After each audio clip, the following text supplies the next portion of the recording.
Welcome home. This is Leo Kane from Beryl Engineering and Inspection, along with Adam Talley from Talley Insurance, bringing you the Leo and Adam Hour here on Tampa Home Talk. Folks, how are we today? Finally got some. Come on, turn that guy up. Turn him up. Can you hear him? Yep, no, that's a little too loud. Okay. So, yeah, we're here right now while Katrina is breaking in the new guest with the rules of the road.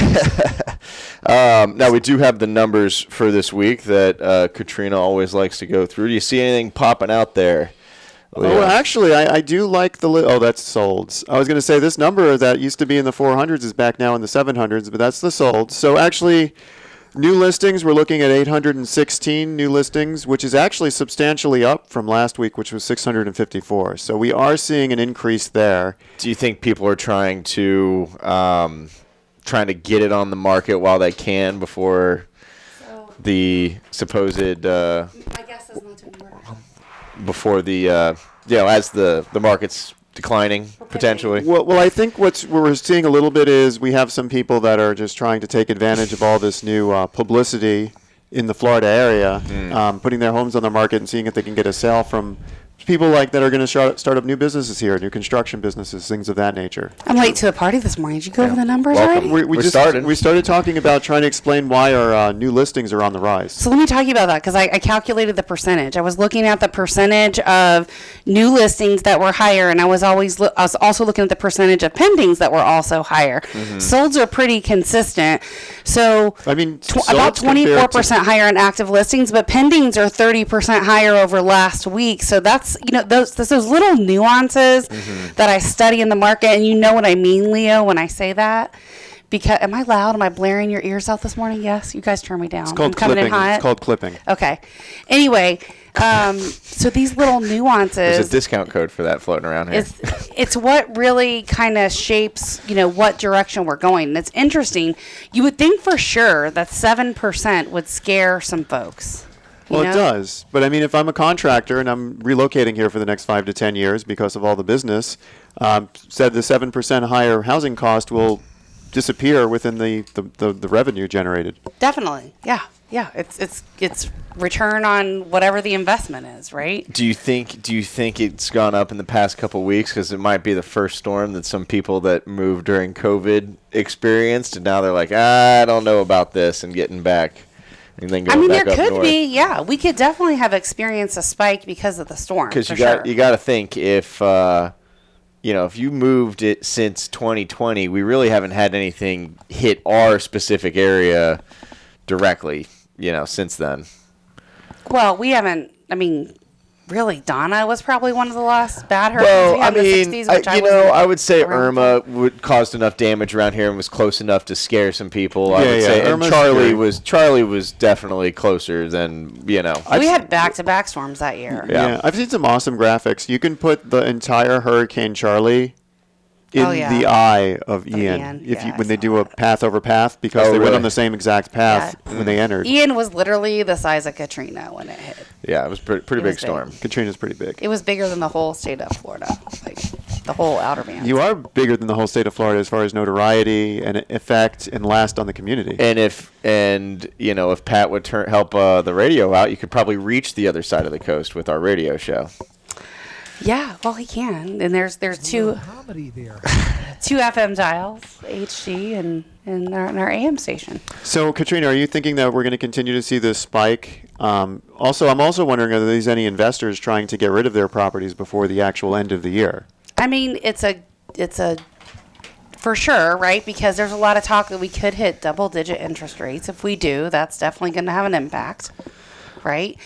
Do I think it will stay there if it hits there? No, I don't. I think it will come down because the rates were so low for so long.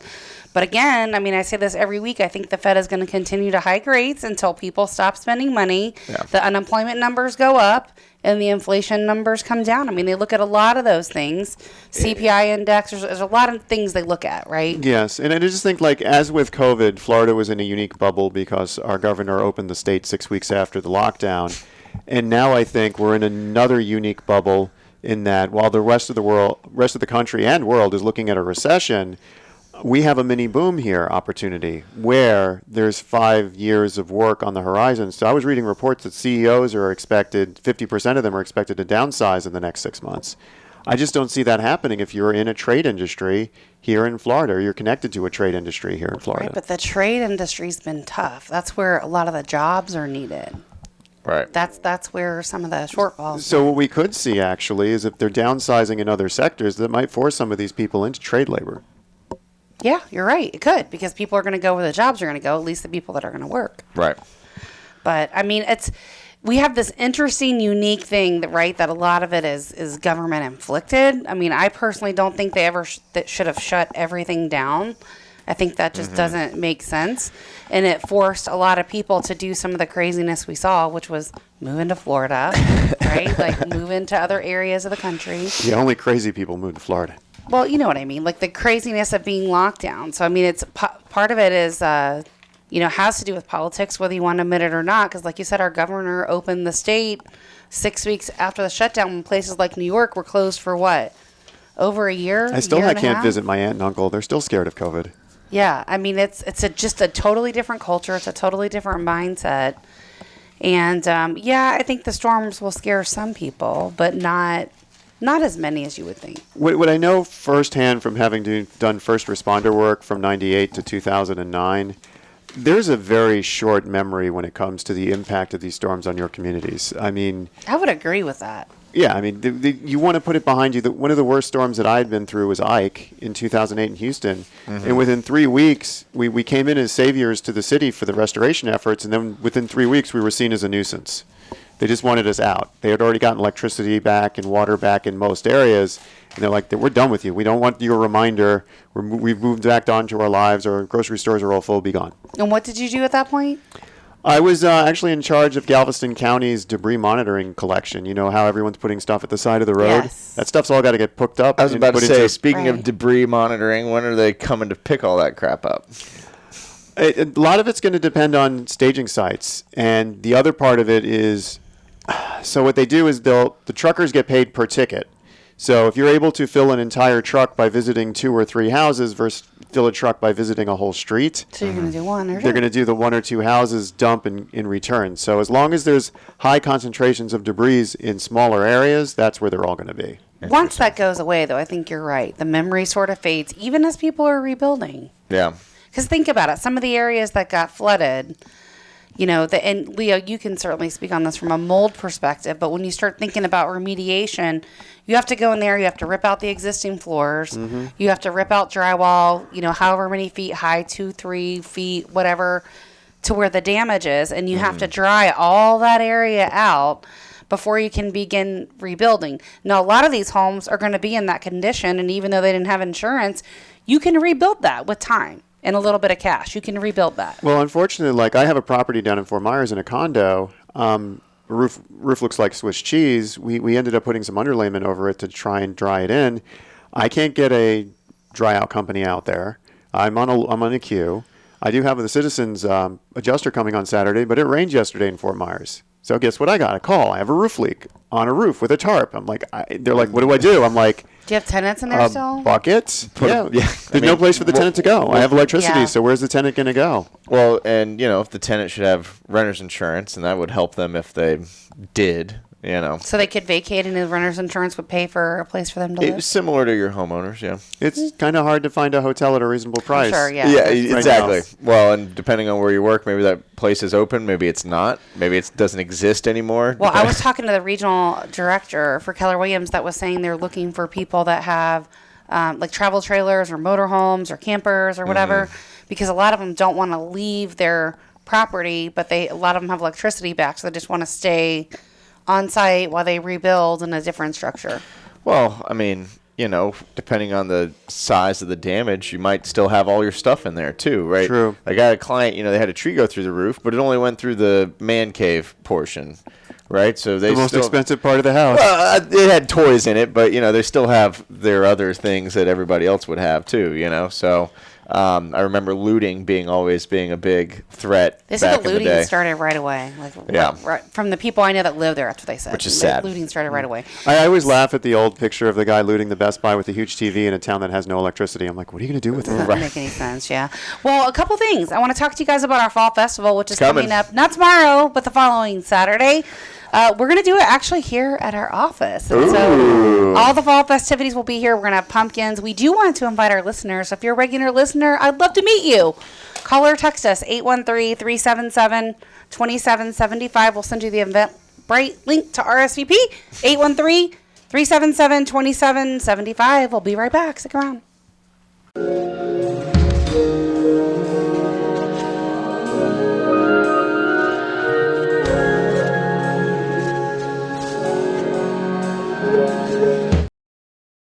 Welcome home. This is Leo Kane with Beryl Engineering and Inspection with my sidekick, Adam Talley from Talley Insurance. It's good to be here. So, Adam, let me ask you a couple of questions. Okay, We're fire away. 2 or 3 weeks past Ian. What are you seeing in the insurance world right now? I am still seeing some carriers that are not open. And I think that that's a pretty good indication of where they're going to be in the future. If you're strong enough, you should be open at least in unaffected counties, right? So Panhandle counties? Well, even here, right? Because Hillsborough, by now you either have damage or you don't, right? True. There's no something's going to fall later or something, right? So I'm seeing a lot of that. I'm seeing a lot of fear from clients, because they don't quite know what to expect. And, I think the general consensus is prices are going to go up, and that's inevitable. And I don't think we're going to have a ton of options. So when you say fear, you mean in terms of the insurance market? Yeah. Yeah. I mean, that's a legitimate concern. And they should be. I mean, and I have, going back to, we kind of touched on earlier with, investors, you have people that do flips and that kind of stuff, and now they've got what was going to be a flip is now going to be a rental because they're a little bit more upside down than they thought, and what was going to be a long-term rental is now going to try to be an Airbnb. But, the problem is if you want to do an Airbnb, your insurance options are extremely limited. Like, Citizens won't do it.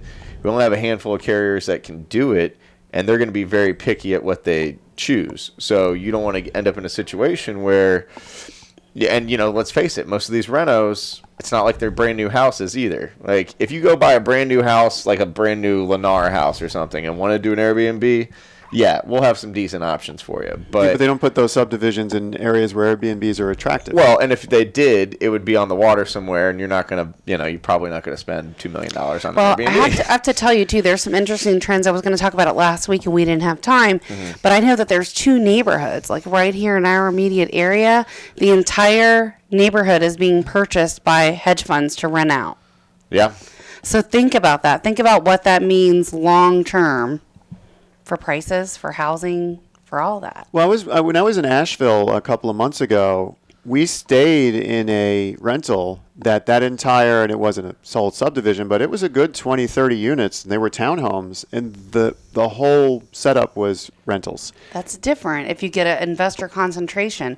I'm talking about the builder is directly selling the entire neighborhood to a hedge fund. Okay, that's a little different. The entire neighborhood, So like 100 not putting houses. it not putting it on the open market for home buyers to purchase the entire neighborhood to a hedge fund and renting it. Well, no, that's what happened here. It was an entire community that was built and sold and designed to be rentals, and it went to one group to own and manage it. Because it was interesting because This was before or recently? I was in Nashville 2 months ago, and I Nashville. think we were the second or third renter in that unit.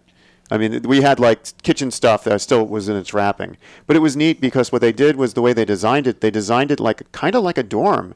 You had a central galley area for your kitchen, open living room in concept, and then your bedrooms kind of spidered out.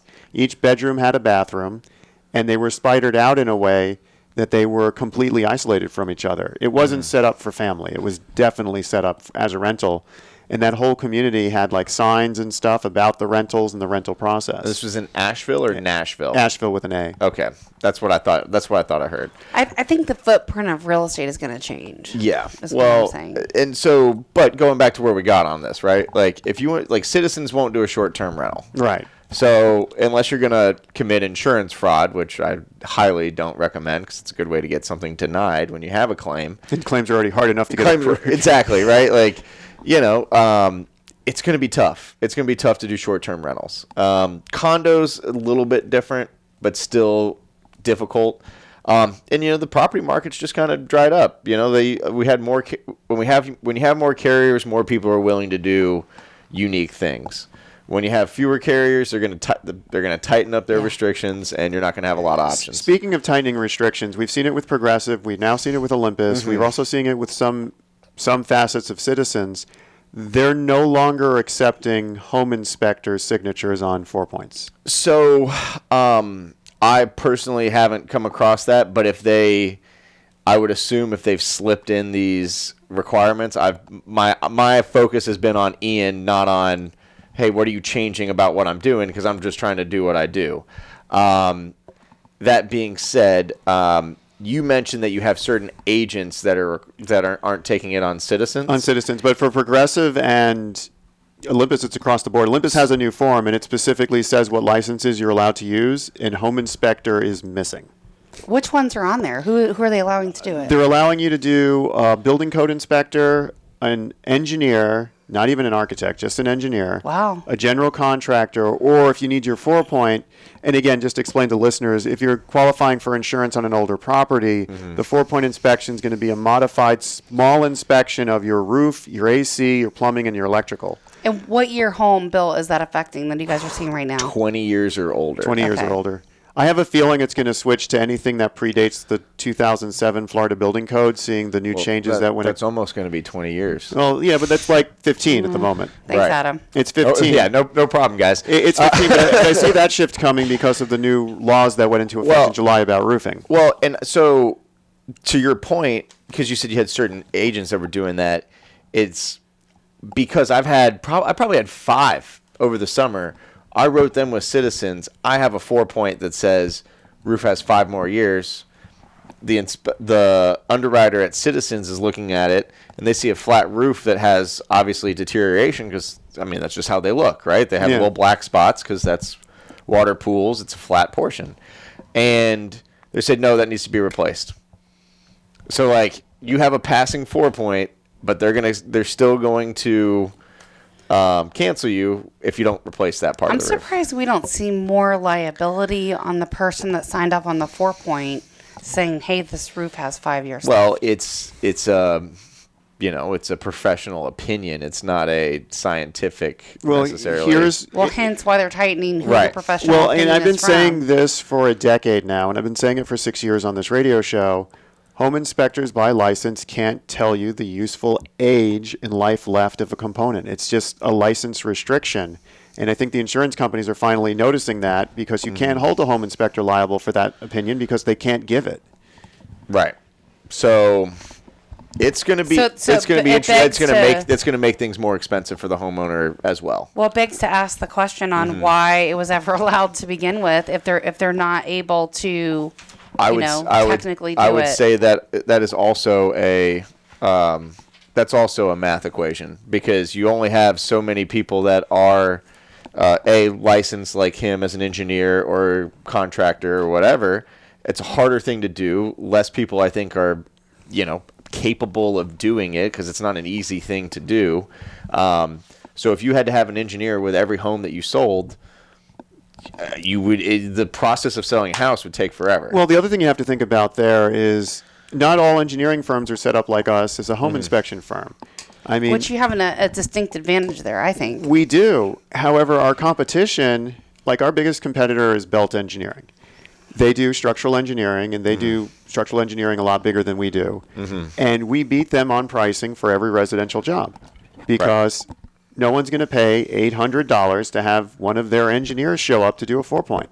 Right. Well, we work it into the residential pre-purchase home inspection. So if you're limiting home inspectors out of doing the 4-point market, are people going to pay $800-900 for a 4-point when they're getting their whole home inspection for like $450? No. And that's where the market's heading. If this it'll end up trend being continues. it'll be a seller expense. That's what's going to happen. It'll be required by the seller to provide that. That's what'll happen. Well, how long is it going to take GTAR and Pro to catch up with their recommendations to force this to become a seller's expense? It's not in the contracts to be that way. Well, they don't. It's not up to them to force anything like that. Well, they lobby the yearly contracts for the changes that affect the real estate context. Now, though. a question for you. They do, but it's based on basically what we're seeing in the market.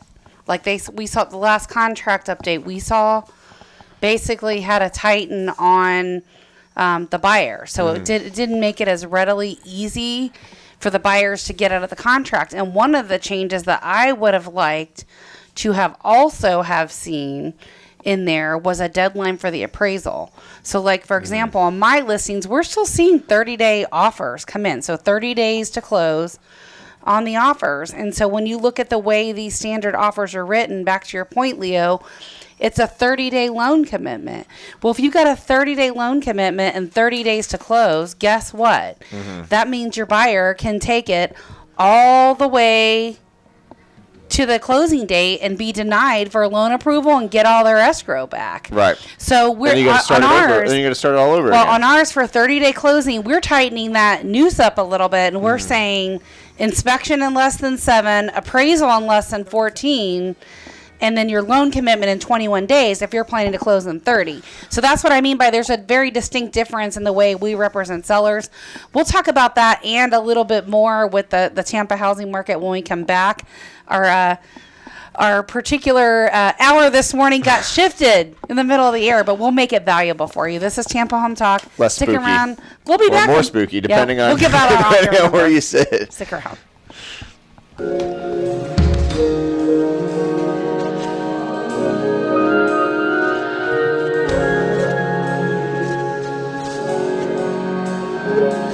Welcome home, Leo Kane here, Beryl Engineering and Inspection. We're going to bring you your tip of the week. So the inspection tip of the week is going to be trees.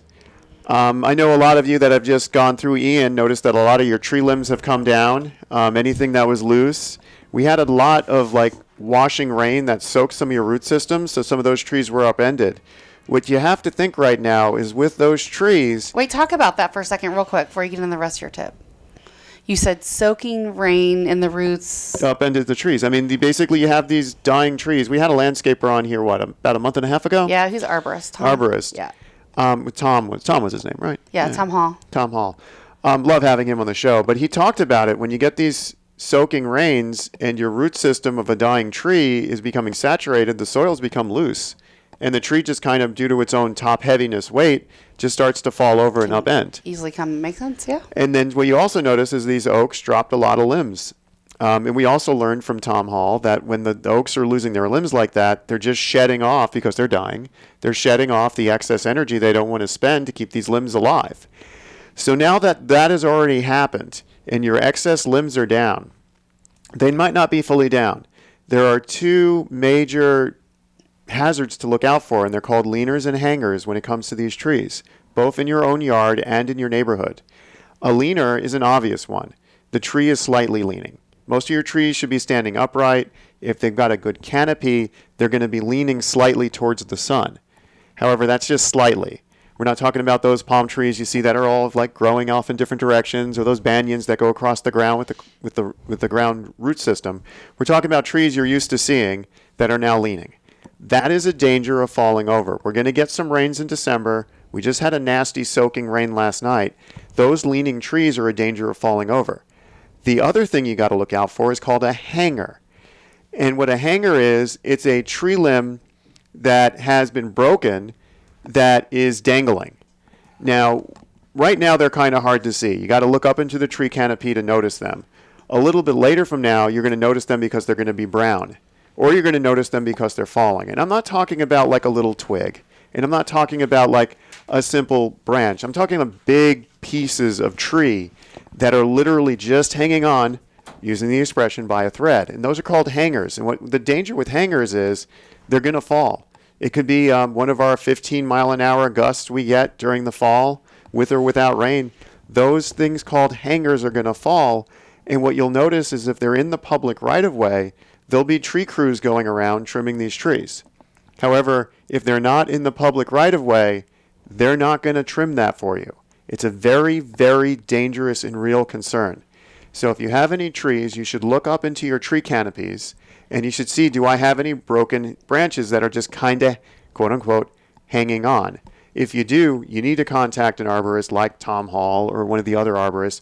You need to get on their schedule. You need to say, hey, I've got some hangers. I need you to come out and trim them. Or I think most people probably just don't know how to identify it, though. I don't know that I would. I mean, like I said, you look up in your tree and you see a branch that's kind of disconnected but still hanging up there. That's a hanger. All right. And the leaner one is if your tree was standing fully upright and now it's, I'd say if it's more than like 20, 30 degrees, like you can get one of those protractors. Or if it moved with the storm. Or if it moved with the storm, those trees have to be looked at by an arborist. Do not wait, because what the worst part with the leaners is if you wait till the next rainy season, that tree is going to fall on something. But the hangers are going to fall in the next couple of months, and you don't want to be under one when a 40 or 50 pound branch decides, hey, I'm no longer going to be here. Or more.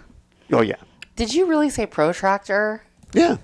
I don't think we ever needed that past like 4th grade. And most of our listening audience has a child or knows of a child. And if you have a child, you probably have a compass and a protractor somewhere. Those things are, or you can just eyebology it. I don't think I have a compass or a protractor around. I'm just saying. I don't think I do. You can eyebology it. Okay. Actually, you can download an app, actually. Yeah, there's definitely an app for There's that. an app for sure. that. Yes. All right. So that's your Leo Kane Beryl Engineering and Inspection tip of the week, and this one might actually save your life. Yeah, it could. And we talked about leaning trees, right? We have quite a few in our parking lot here. I told the HOA for my office park about that. Yeah, let's see how many cars they take out. I hope they don't take out a Tesla. I don't park there.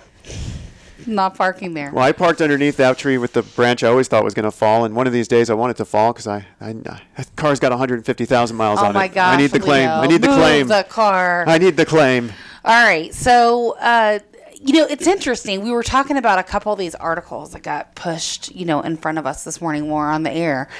And so just the way it reads, right? Survey Tampa's housing market among the most vulnerable in the event of a recession. Disagree. And it says the market is turning. Agree. A real estate agent said, literally. I disagree with this too. I disagree. I mean, yes, the housing market's turning. Is Tampa the most vulnerable? No. I mean, Tampa's a good staging ground for getting to all the Hurricane Ian work. Yeah. And I think we just have too much here that would attract and keep people here. And like you say, when the storms roll through, how long would you say before people kind of sort of quasi forget about it? I think it's less than 30 days. Yeah, 2 to 3 weeks. I mean, unless you're in the hardest hit areas, 2 to 3 weeks, you're viewing these first responders that used to be your saviors as a nuisance. And I just say that as a former first responder. So first responder said.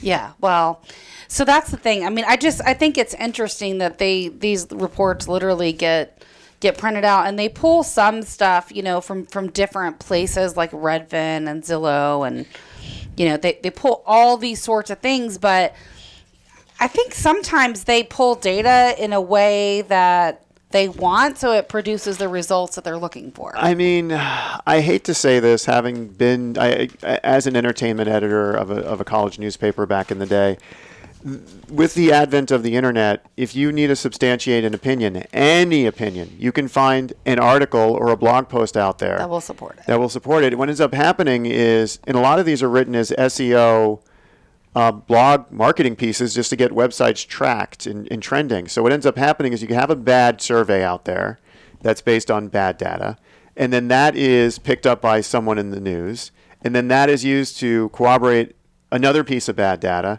So you have this whole infrastructure around non-fact checked information circulating out there as news. Yeah, I mean, well, we talked in the first segment about how, things basically, some of these key indicators that the Fed's looking at have to change before they stop with the rate hikes, right?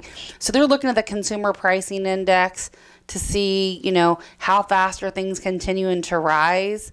The cost of goods, the cost of groceries, the cost of power. I mean, the electric bill. Have you noticed a spike in your power bill? Power and water. And it's not like I always cringe when the electric company's answer to electricity was, we're going to bill you X number of dollars for the first 75 kilowatts. Then we're going to bill you X times 2 for the next 50 kilowatts. And then we're going to bill you X times 3 for anything above that. It's like, I don't have a use meter on my house. I can't decide. I was going to say, how can you even control You can't that? control. You don't know. It's like I'm going to walk up to my fridge and like, oh, we're getting to the next band of electrical use. I got to turn my fridge up a little bit. It doesn't work that way. So some of this forced conservationalism has to come from the top down. The power company has to give you a time of use meter. The power company has to know that you're not in your house. You're only running your AC and your water heater and your fridge. So let's give you less juice, or let's force you to raise your AC to 75 degrees as opposed to 68 because you're not there for 7 hours. That's the waste. That's the level of control they need to do. They can't do that time of use metering and not let you know how to gauge your electrical consumption. But do they have that? Do they have I have one of one those? from the electric company. So what do you ask for to get that? You sign up for their Energy Saver program. But doesn't the Energy Saver level off the bill, like average the bill? Well, what it's actually doing is you're paying for more electricity during certain parts of the day and less electricity during others, so peak.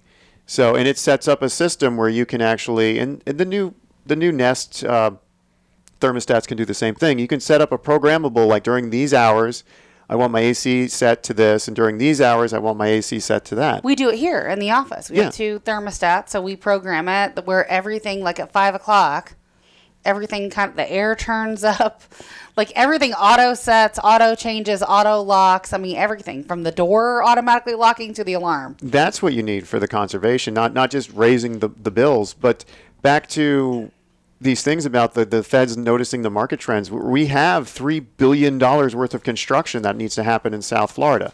Yeah. $3 billion. So I was betting that construction prices were going to drop a little bit, and I think they will. But They're going back up. How much of an impact do you think that has on all the resources that South Florida is going to need? Like, I mean, we were already in a product shortage, like for roofing shingles, roofing tiles. Several of the roofing manufacturers stopped offering 15 colors. They went to 4. Same thing with the tiles. And basically what you're going to see is these materials that were in short demand now, or then, are in real short demand now. They're not going to be able to build roofing materials fast enough. They're not using tarps in South Florida right now. They're using roofing underlayment because they can't get enough tarps. So, well, the roofing underlayment's probably better anyway than a tarp. You would think, but the roofing underlayment's only good for like 30 days. On top of the shingles, is that what you're saying? Or just in I can lieu of the show missing you shingles? some pictures down in Fort Myers of these roofs that they're using underlayment on. Are basically, you can see the wood beforehand.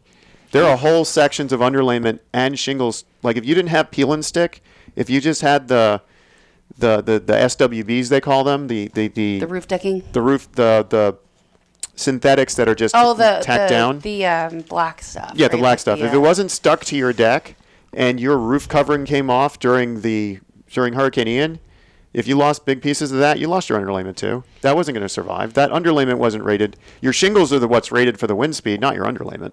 But the underlayment definitely helps keep it from getting in the house. I mean, the last time we replaced our roof, it wasn't even a requirement, but we put it on the whole roof just to protect the house. Yeah, what I can see coming out of this is another change in the Florida building code where peel and stick is going to be required in Florida. What we just saw was if you use synthetic underlayment and your shingles blew off, large sections of shingles blew off, you lost the underlayment too. Yeah, that's what I want. So based on that, I think we're going to see that change in the 2023 building code. Do you think that how long or at what point in the future do you think we'll have stricter building codes in terms of kind of building everything concrete? So even the second stories, the roofs, we talk about that, like the roof systems that they build more in places like Belize and in the Caribbean. So there's 2 scary things I see. One is, are they going to do it right? Or are they going to rush? Because the new Florida building code is going to be the 2023 building code. It will go into effect in December, and it will be ratified in July of next year. There isn't enough time to correctly put together these greater restrictions on building in time. So they're either going to rush it, and it's going to be bad and unbuildable because there's going to be too many conflicts, which is going to fall back on the building departments to figure them out, or they're going to take their time, and we're talking about not seeing this till the 2026 code. Well, and then when you say they rush, what happens is we end up seeing the after effects of that, right, from the inspection firm on the real estate side. And then basically they say, oh, yeah, this didn't work out very well because of this, and we can show you that this happened. So then they make a change. Well, this is Tampa Home Talk. Stick around. We'll be right back. Hold that thought, Leo.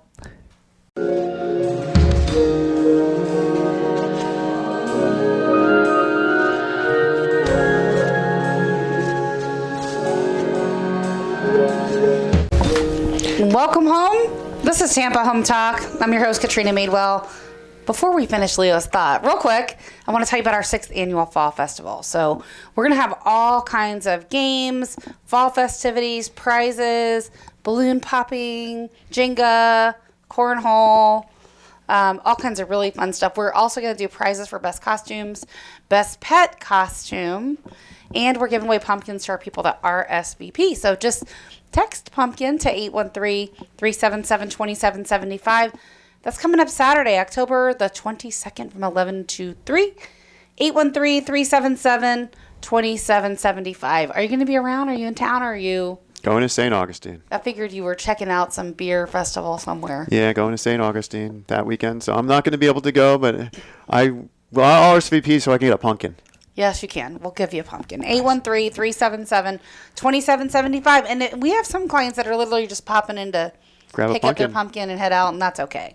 So we'd love to meet you. If you want to pop in, grab a pumpkin, say hello, let us know you're listening to the show. That would be fantastic. 813-377-2775. So before we get into the listings, finish your thought. So an example of a rushed bill, which I'm hoping they don't do for the Florida Building Code, is Senate Bill 4D. And I've talked about that on the show. That is the requirement for condominiums to have a structural reserve study and a milestone inspection for stability on what happened with the Surfside condominiums. And they wanted to release the bill within a 1-year period of the Surfside condominium collapse. Yeah, there's pressure. Hurry up, get it done. Hard pressure. So you end up with weird things inside the bill, like you're supposed to do a non-invasive visual inspection of the interior walls. How's that possible? Of all of them? It's not possible. But you end up with stuff like that worked into the bill that you just can't do. So you're scratching your head on how to do it. Another thing, the largest repercussion of that bill was the fact that it put doors and windows on these condominium towers, which traditionally are unit owner expense. Mm-hmm. It said now it's an HOA expense, and every HOA in Florida is fighting that. I mean, it does keep things consistent. It is part of the exterior, so a lot of times the roof is all... I think it should have been there to begin with. I do too. And I think it was just a ploy on the developer's part to not have to fund it. Of course. Yeah, that's exactly what it is. But this bill is supposed to be maybe fixing it, maybe it's a typo, and the HOAs are up in arms about it. And I'm like, I got to do what the bill says. Until there's a legal opinion that says otherwise, I have to do what the bill says. And that move right there can double an HOA's assessment, though. It can, and like with anything, it settles with time, right? And once things are fixed. But think about it, a lot of these structures, how can you have different windows from one unit to the next, right? No, I agree. I mean... some are hurricane impact, some are single pane. Like, what sense does that make? I completely agree. I think it should always have been an HOA expense, and I like that part of the bill. However, it's things like that, not knowing the repercussion of putting just a line like that in the bill. Or another one where you're putting an inspection criteria in there that just can't be done. You can't do that with a building code. And that's what I'm scared. If they rush to, between now and July, to update the Florida building code to be stricter because of the impacts of Hurricane Ian and what we saw worked and didn't work, there just isn't enough time to do it right. How much of this is about building and how much is about liability? Because it sounds like we're transferring an awful lot of liability.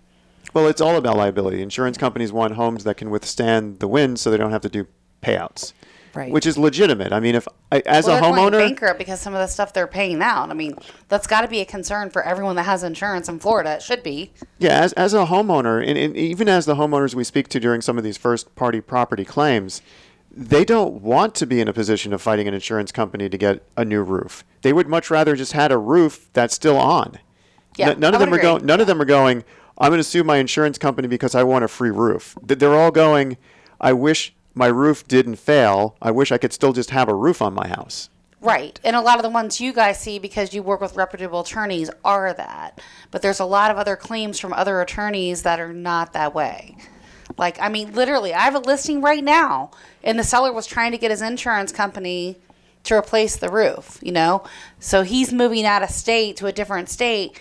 But again, that's the type of stuff that I think leaves the homeowners here in Florida holding the bag. But if you increase your building code to the point where your homes are weather tight and your homes can withstand these winds, these category 2 and 3 winds, if you're building your homes that properly with the flat roof concrete design, painted white for the solar reflectivity, if you're doing block construction first and second floor, if you're doing all that. Let me ask you about that. I'm going to ask you about that because I think you're right. It does have to be concrete. But aesthetically, that's kind of what I think holds it back. So from an engineering perspective, do you build it like that underneath and then you change it and give it like a faux hip roof or what? No, if you give it a faux hip roof, you're still susceptible there. If you put a fake roof on top of your existing roof, your fake roof is what's blocking and absorbing the wind. I think there just needs to be construction. If you want to do it right, in Florida, you should be block all the way up. And if you're going to do it right, you don't use wood for trusses. You're just concrete. You're concrete box shells. And aesthetically, it doesn't look right. But I mean, look at all your towers. Look at your 8-9-story buildings in Miami. None of those have concrete tile. None of those have tile or shingle roofs. They're all concrete. Yeah, I mean, I definitely think that the way we look in Florida could change because of that. It needs to. I mean, that's the way to do it right. So there's no way to do a pitch or have more of a traditional roof line with concrete, is that what you're saying? Well, you wouldn't. You can have a pitch. You need to have a pitch because the water, you want it to leave the roof. But I mean, like less the flat roof design. I mean, you look at a hip roof, a low sloped hip roof, like a 312 or a 412. I mean, you're just basically a hat on top of your roof. I mean, these gable roofs, these sharp pyramids, these sharp teepees, these 612s, those are for snow drifts. Those are designed to take snow that forms on the roof and gravity to pull it right off. I guess it's people relocating from here over time that kind of became the normal. I mean, you think about it, you know what I mean?